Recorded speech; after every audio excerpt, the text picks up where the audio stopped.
was the Good Lovelies at Toronto's Danforth Music Hall. The Danforth just celebrating its 100th anniversary last year. Most venues, though, in the city, the reality is, don't even last 10 years. That's true. Lindsay Dunn spoke with musicians, industry leaders, and even the mayor about Toronto's status as a music city. Good morning and Happy New Year, Liz. Good morning. Happy New Year to you both. Good to see you. I had the chance, like you guys said, to speak to the Good Lovelies and the mayor. And, Toronto is known as the music hub of Canada, and we're seeing all these artists get their starts here. But, over the year, I've heard from artists saying they've had to move away and the venue's closing. So I spoke to Miranda Mulholland, who's like an advocate for musicians. She's played with Blue Rodeo. She travels the world. But to answer the question, is Toronto actually a music city? And this is what she had to say. A music-friendly city isn't a music-friendly city unless it's a musician-friendly city. So one of the really big problems we have right now is housing. A lot of musicians are being pushed out of the city because they just can't afford to live where they're trying to work. So that's a huge problem that we have to tackle for sure. That's so true. Yeah, and it's tough because even, the classic dump, any room that you could get to and be the musician, those don't exist anymore. They're being torn down and replaced with condos, right? You're right. They don't exist anymore. Yeah. And, there is some good news, like the Macombo is going to be reopening at some point. They've been saying that for like the last couple of years. I think I did a story 2 years ago that it was opening in 6 months. It might still happen. They need the funding. I want to see it come back. It's so close to, and when it opens, it's going to be spectacular. Oh yeah, I think they've just put so much into a state-of-the-art recording studio and that. But that's some good news for the artists. But like you mentioned, there's not these little venues for them to play and kind of climb up that ladder. And the crazy thing is, I think about at least 70% of musicians, this is a new study, showed that 30% of them, they make less than $30,000 in Toronto. And I know it's a niche kind of industry and it's really artsy. It's always been a tough industry. It's gotten worse, and that's also because of the music industry itself. So I asked the mayor, what are you doing to try to live up to that title of him saying that Toronto is a music city?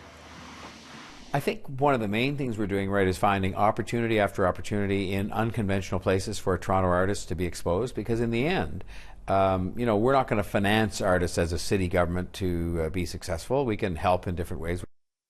Yeah, it's just the cost of living is too high. And if you look at, we need those incubators or those hubs to nurture talent. I don't know what form or shape it would take. I don't know, but we have centers like that. Like the Center for Social Innovation is one, but maybe one for music. Well, Yorkville used to be that, was it in the 60s, where people would come together, and then it was Queen Street. So we used to have these pockets, but with the cost of living being so high, I think it affects people, period. And definitely the music industry, where it's so hard for them to make ends meet, to get gigs. You can't sell records like you used to. The streaming services have affected things. It's completely cut their revenue, almost 75% for the artists. And what for me was really shocking is, you have the up-and-coming artists, but it's also the Juno Award-winning established artists that are household names. They can't afford to live for or make it a career. And now they're second-guessing whether to live here or be a musician in general. So about 78% of musicians in Toronto are considering leaving so they can continue. 78, so 80%. Yeah, are considering leaving the city. And so it's like, is there going to be another place in Canada that's more affordable, that's more nurturing to the artists to make it a music city? Because, I spoke to Lady Antebellum, and they say like Nashville, Austin, they have all of these grants and stuff and spaces so that, those up-and-coming artists and established ones can continue making the art. And I know, I love music. It's part of every day of my life. It's part of my memories. It triggers something. And so I can't imagine a day without it. And I'm not creative enough to make the music, because it would be terrible if I did. So, hopefully something changes. Well, we see a lot of the talent here. They're usually from Nashville. They leave Canada to go there because it's just easier for them for a million reasons. Yeah. Cost being one of them, cost of living. living. For us, we still want to use ourselves as a hub. We are still putting out incredible music, and maybe it's time for the city to consider something. Yeah. That, not paying, I know the mayor said he didn't want to pay musicians, but give them the opportunity, places where they can play that's affordable.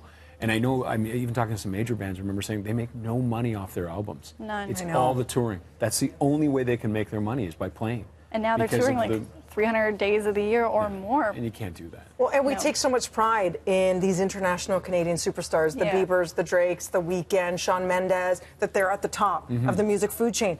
But if you can't foster the new Biebers and Drakes, what's the point, right? Because we have the talent here. We just have to be able to foster it. So, great story. Hopefully change will come. More on City at 5 and 6. Absolutely. Right? Beautiful. More on BT coming up after the break.